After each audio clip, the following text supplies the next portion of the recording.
I still find it slightly problematic that versioning, excuse me, that versioning cannot take into account what I think I would call cultural translation. So the movement from one language to another language, already knowing the mother tongue, the first language. So I wonder, I know we perhaps have discussed it today a few times, but I wonder if you could just let us know how you approach that issue.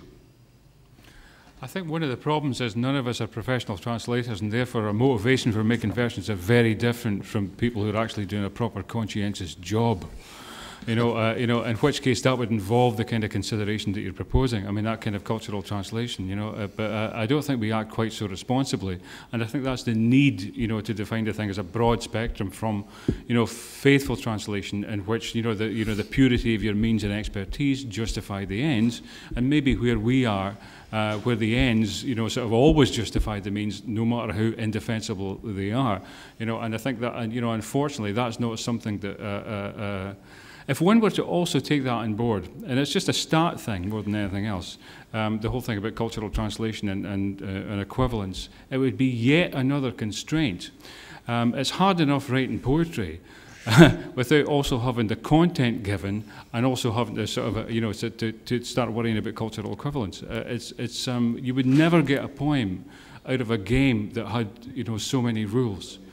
So it's all about where you find your latitude. And translators actually find their latitude often in abandoning the original architecture. They don't work in rhyme or meter, because they either know or don't know that if they did, they would betray the content, and that's the surface life of the language. And that's the last thing they can do as translators. So they'll give on that. We tend not to give on that stuff, but have to give elsewhere, which means we'll have to rule out the kind of... Remember what I was saying about the latent meaning before, when we were talking about the latent meaning in poetry as it is translated. I just wondered if the nuances of the mother tongue do contain that latent meaning, which is perhaps something that might be not missing, but lost in translation. No, but as David was saying, Lowell in his introduction to imitations just said, you're never going to get the tone, so you just get a tone.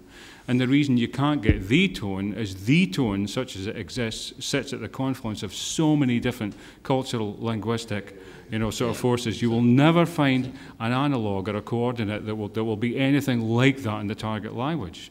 You're talking about a point in phase space that disappears as soon as you look at another language.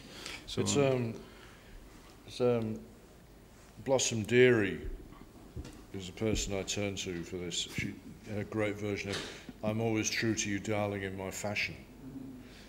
So I think that's the best you can do in the circumstances. Dowson, wasn't it? Yeah. Yeah. Yes. Sinara. Do we have another there at Lady there?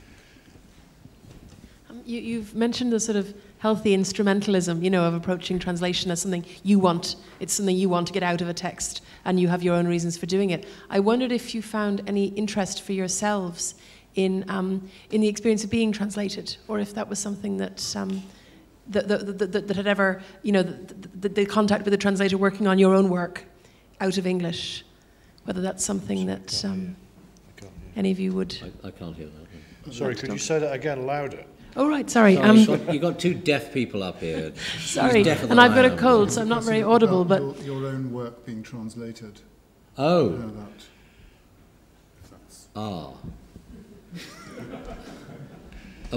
Sorry, what was the question about? The question was the question was whether you found any interest for you as poets in correspondence with translators who might be working on. I mean, I don't know if maybe translators don't often have the opportunity to contact a poet when they're translating their work, but whether you found that interesting for yourselves in any way, and if that was something you'd like to talk about. You mean talking to the translator about what you intended? Is that what you're saying? Yeah, do you do that? Yeah. Do you do no, that? never, because I couldn't. It would be impossible to. It's what I was saying earlier about the sort of nuance and the gradation of language and the colour and the weight and so on and so forth. The hint, the nudge and so forth that's in language. That if it's your first language, you totally understand. Or at least if you're a reader of poetry, you understand. How could you make an equivalent of that? In in an explanation to say, you know, what do you mean by this? I mean, there are certain things you can sort out wee problems of misunderstanding. I remember Robin Robertson telling me once that a translation of his one of his poems had involved there being sardines evident in the poem, and he was quite puzzled by why these sardines should have made an appearance. And the word he'd used was silverfish. So, books full of sardines. Yeah. Yeah, Sardines, they were behind the fridge. sardines Sardines behind the skirting fridge. board, yes. Yeah. Sardines under the skirting board. So I guess you can iron that. You can iron out that kind of a problem. You know, somebody says, "Well, what does this word mean in English?" I mean, you know, I think this word means sardines. What does it really mean? Oh, they're these weird little critters that run around the floor near the cat food. You know, but I don't see how you could possibly say, here's how you will get this inflection. Here's how you'll get this nuance. You know, in your language, which in any case I don't speak. Mm-hmm. You know. Yeah, and the other thing is, it's like you're writing these things with kind of inbuilt ambiguity anyway, you know, and an awareness that your own interpretation, if you're forced into making one, you know, or some kind of articulation of its sense, is just one, you know, and therefore it shouldn't take precedent. I mean, the whole point is that people are allowed to make their interpretation, and your translator's doing that as well, you know, as you do when you translate, of course. Just an act of interpretation. Sometimes it comes back to an almost vulgar practicality. I'm lucky enough to have had some of my poems translated by the great Chinese poet Yang Lian, and he would send me emails asking questions, and at one point he said, "Dear Sean, what is a jar?" And I said, "Well, it's a ceramic receptacle in which you put things." Yeah. And is this a door? No, it's a door. No, it was actually a jar. It was an actual jar. You know. Oh, I see.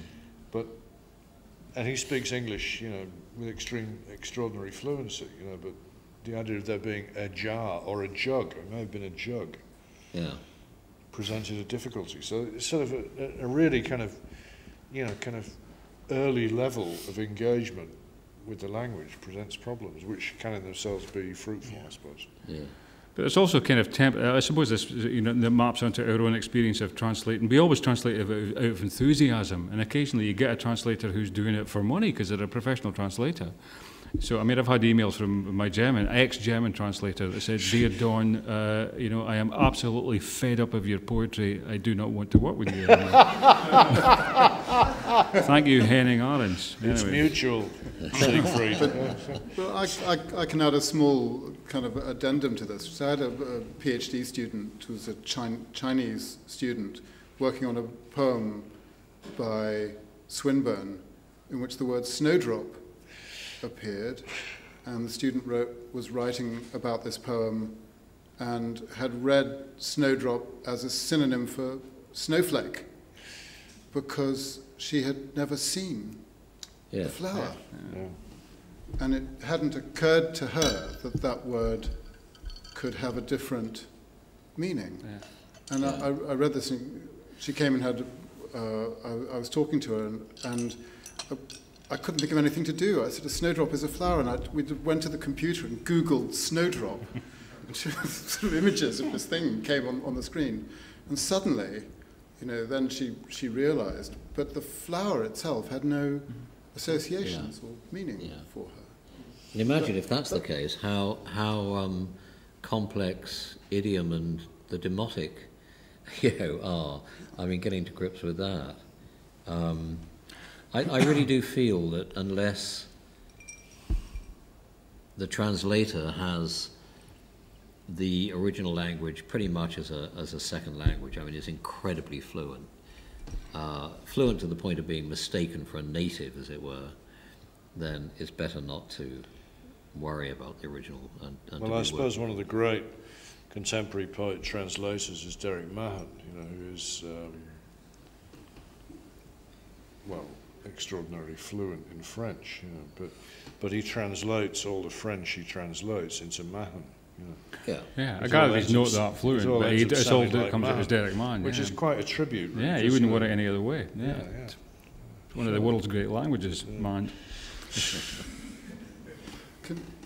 Can I ask you a question, particularly about this word, which I don't know how recently it's come into use, which is the word versioning as opposed to translating.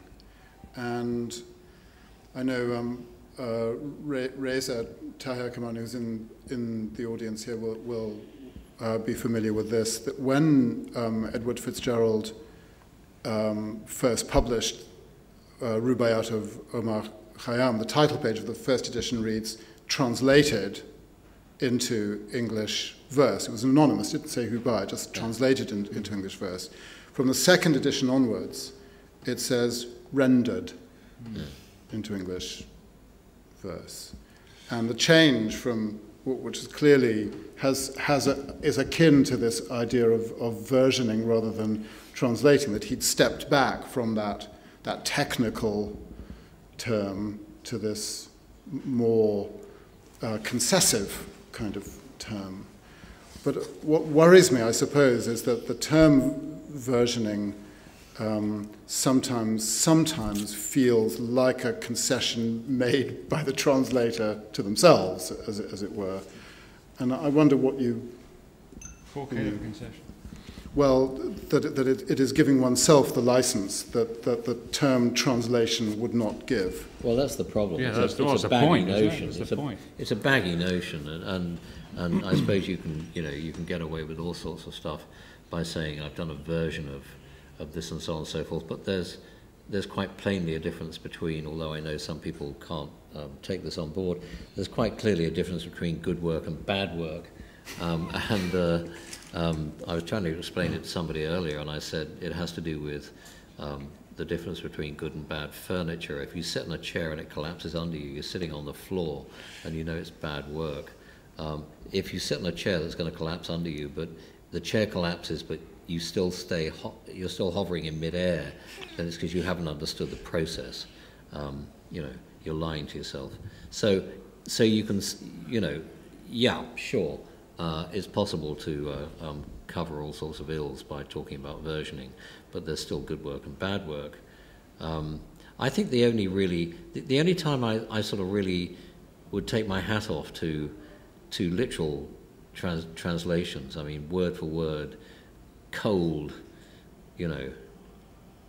literals, were in those Penguin anthologies of European verse where you had the original poem and underneath there was a prose gloss. And I was totally in favour of those because it seemed to me that if you did have the language to some degree or another, even if you had the language to a kind of, vestigial degree, if you could get through, and you had the prose gloss to just inform you, of where you were sort of falling down or not quite getting it or just didn't know the word or whatever it might be, that was incredibly helpful and the right way to do things. That aside, I wouldn't really be prepared to stand up for literalism elsewhere because I just don't think it works. I mean, I just really don't. I think it has its. I think it's all about definitions, isn't it? As long as we can agree we're using words in the same way, there's not a problem.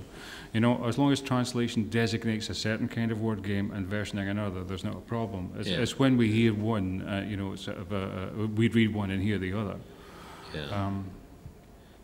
If you take the poetry out of poetry, as those Penguin books I just mentioned did, that seems to me to be a perfectly virtuous and useful thing to do. You've got these prose translations that are making any kind of pretense. Not making any pretense. But if you take the poetry out of poetry and still try and make people believe it's poetry or still represent it as poetry, then that's wrong. And the versions I gave earlier, I did a little PowerPoint thing, and I had some translations of Ritsos up on the screen. And the point I was making about those translations of Ritsos, where the translators had all the time in the world to translate these poems, they could write, rewrite, go through it, go over it, talk to Ritsos himself, and so on and so forth. What they wound up with were versions that seemed to me to be representations of those poems that seemed to me to be no better than Amorous Simich's hurried, under pressure, under siege, literal, word for word, checkpoint, a checklist sketches of her husband's poems, which she sent to me to be made into English poems. I couldn't see a big difference between the two because of this disastrous fealty to the original. So if you looked at, and I got some literal translations from Greek speakers of the poems of Ritsos's that I wanted to work on. If I looked at those literal translations, word for word, no poetry in there, I mean, just literally laid out word for word what Ritsos said, no cadencing, no beats, no, you know, I couldn't see that much difference between those and the presumably kind of carefully sculpted out, though not, in my view, versions that Ritsos's translators had done of his work. I couldn't see much difference. Yeah, I mean, versioning just implies one more step, doesn't it? Which is that you then, after the translation, translate it into poetry. So my question is, because you said none of you are a professional translator, and I quite like to know what is a professional translator? How do you define that?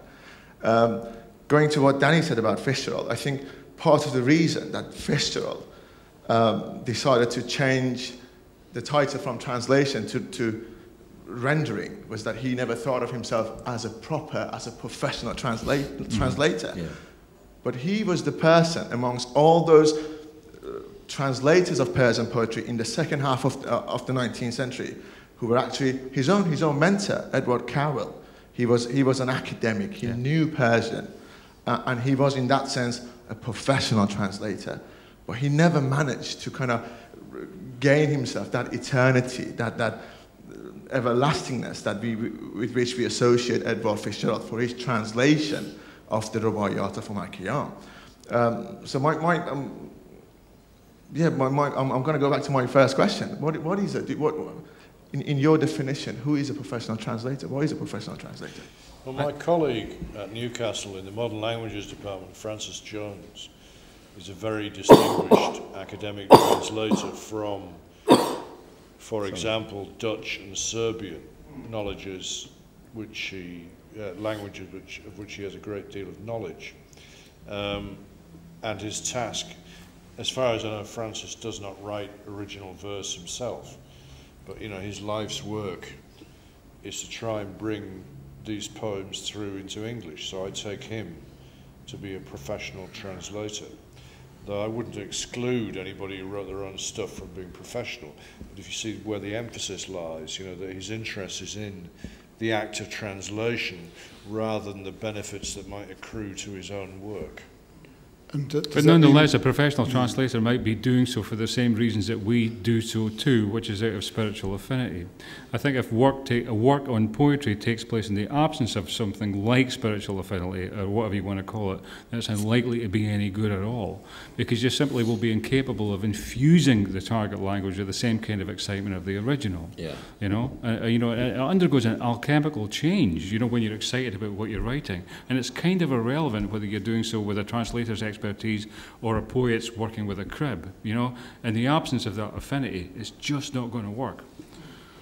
Well, it's the business of saying, would you back somebody whose knowledge of the language will allow him or her to be mistaken for a Serb or a whatever it might be, you know, translating that poem, you know, or a poet who doesn't speak the language but who is a poet, you know, because what's being translated is a poem, not, you know, not a news piece or a, you know, or a technical manual or something. So you know, there's a confusion, or there's a choice to be made, you know, between the professional translator whose knowledge of the language is second to none, but is not a poet himself, and a poet who has not that knowledge of the language, or maybe no knowledge of the language.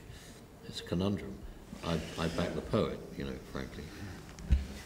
Even if you speak French, it might be impossible to translate it into English, but it's not impossible for a poet, if they're good, to translate the soul of a poem. Do you think that a poet who's translating ought to have a greater responsibility for translating somebody else's poem than perhaps even their own. In that, for example, I suppose it depends on the poem, but if you were translating a poem about Bosnia, or you were translating a poem that dealt with the oppression that somebody was feeling in Soviet Russia, that it would be unforgivable to do a bad job on a poem like that. I don't think poetry runs on quite that scale of gravity. You know, poetry's gravity is to be found everywhere. You know, you could be translating an entirely innocent lyrical poem, and the obligation is the same as translating a poem written by somebody being held in the cells at the Lubyanka prison. It's the one is not poetically more serious than the other.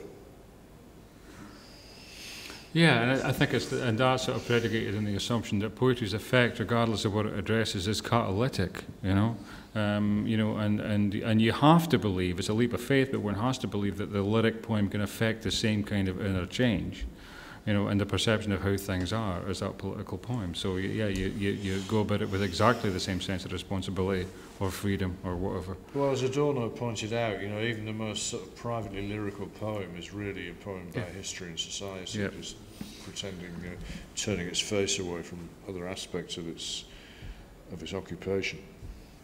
Yeah. So could we say that versioning is a relative of ekphrastic poetry? Is a relative what? Is a what? It's a relative of ekphrastic poetry. No, ekphrastic poetry isn't a genuine category. I mean, versioning is elastic, and it's not descriptive. And I think that the meaning, well, you know, words are the way we use them, as a man said, and the meaning of ekphrastic, is primarily representational. I don't think our relationship with the original is as simple or anything like it. Well, not as much ekphrastic poetry. Well, a lot of it, well, you know, depends what you've read. But so, would you say that they were similar? You seem to be implying that they are. Would you say they were similar?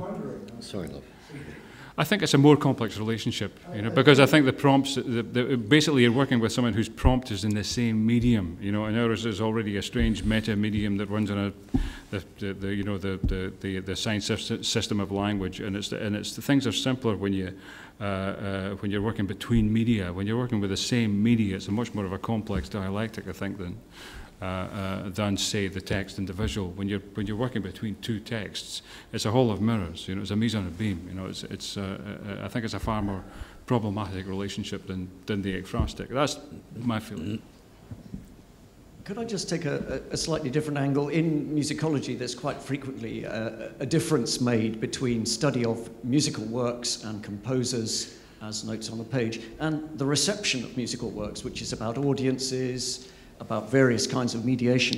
Thinking of poetry, there are a large number of readers of poetry who are not professionally involved and perhaps not fully aware of some of the difficulties which you've talked about tonight, but nevertheless they are aware that nearly everything in poetry is translation. And when one thinks of a language like English, nearly all our major poets and all the major innovations in poetry have been to do with encounters with other languages and other cultures. And I find this absolutely the essence of poetry is something to do with encountering difference and all that goes with that, which seems to be now incredibly important in that as much as the pressures of globalization are destroying difference around the world. You've talked about not knowing what a snowdrop is. There will be a generation soon born in this country who will never have heard a nightingale or a turtle dove or seen a piece of English woodland as was known by Pope. So poetry is actually going to have an even more difficult job in possible art, it seems to me. And therefore, I just wanted to